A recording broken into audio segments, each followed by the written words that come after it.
आपको पता लग गया था कि स्टैटिक फंक्शन कौन से होते हैं, डायनेमिक फंक्शन कौन से होते हैं। स्टैटिक का मतलब क्या होता है, फिक्स फंक्शन, जैसे मैंने आपको कहा था स्थिर होना, ठीक है।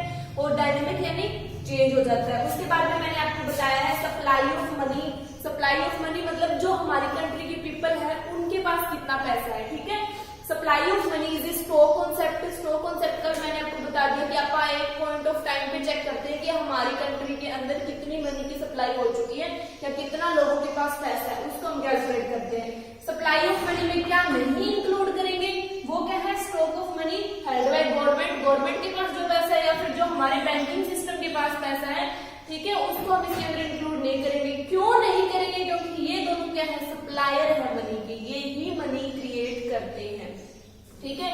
अब क्वेश्चन ये आता है कि सप्लाई ऑफ मनी को आप मेजर कैसे करोगे, तो हमारे यहाँ पे मतलब सप्लाई ऑफ मनी को M1, M2, M3, M4 से कैलकुलेट कर सकते हैं, लेकिन आपके सिलेबस के अकॉर्डिंग आप सिर्फ M1 की ही स्टडी करेंगे, ठीक है।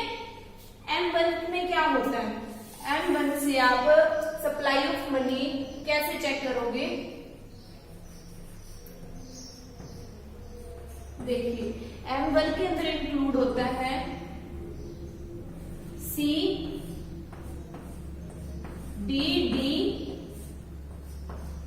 O, D, ठीक है।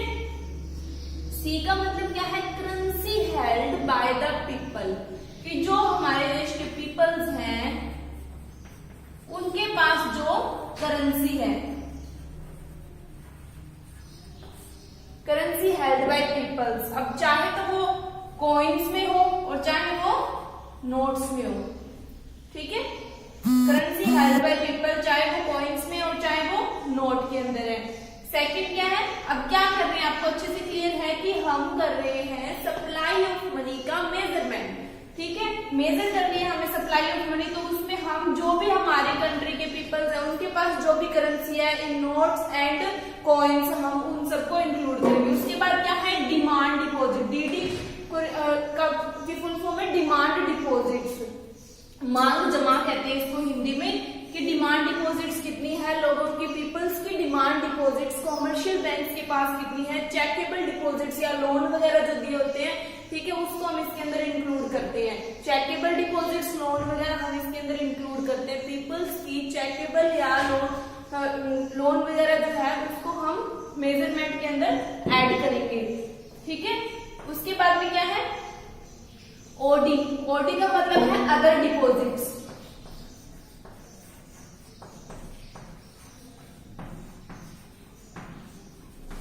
डीडी का मतलब क्या था, डिमांड डिपॉजिट्स।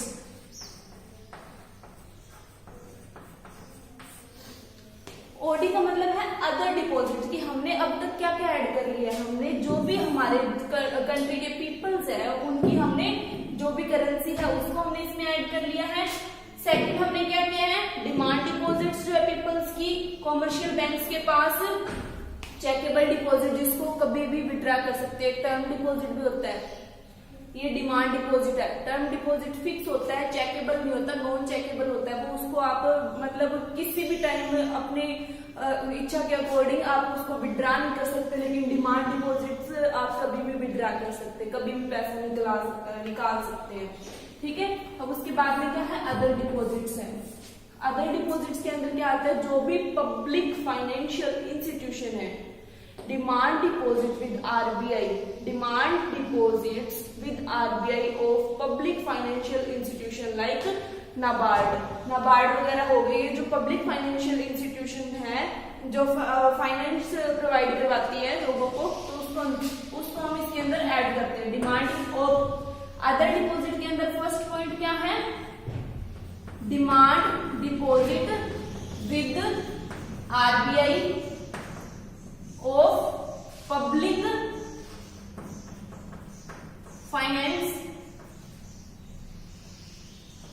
फाइनेंशियल इंस्टीट्यूशन, जो भी पब्लिक फाइनेंशियल इंस्टीट्यूशन है उनकी जो डिमांड डिपॉजिट्स है उसको हम इसके अंदर इंक्लूड करते हैं।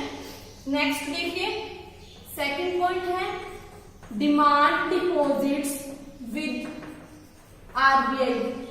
इतना तो सेम हो गया, demand deposit with RBI, demand deposit with RBI of international, ये तो सिर्फ हमारे इंडिया की बात हो रही है जो हमने पहले देखा है, नॉर्मल पब्लिक फाइनेंशियल इंस्टीट्यूशंस जो थे, ठीक है। अब क्या कह रहे हैं, demand deposit with RBI of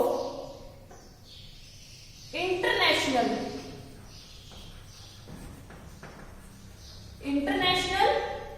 financial institution, जैसे आईएमएफ वगैरह, उनका पैसा हमारे आरबीआई के पास है, उनकी जो डिमांड डिपॉजिट हमारे आरबीआई के पास है उसको हम इसके अंदर इंक्लूड करते हैं।